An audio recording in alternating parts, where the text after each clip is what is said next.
Ready to unlock a world of free hotel stays and VIP treatment? Today, we're diving deep to answer a crucial question. Is the Marriott Bonvoy credit card really the best choice for hotel loyalists? We'll break down the points, perks, and potential pitfalls to help you decide. First, let's talk points.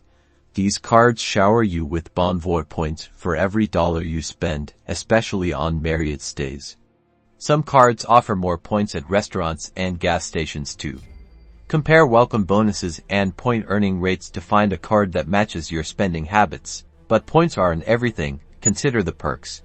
Free night awards are a big draw, potentially covering a stay at a pricey hotel. Elite status gets you upgrades, late checkouts, and free breakfast. Remember to factor in redemption value.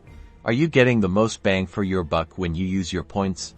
Look at the cost of the hotel in cash versus the points required. Ultimately, the best card depends on you. If you're a frequent Marriott guest and can maximize the perks, a Bonvoy card can be incredibly valuable.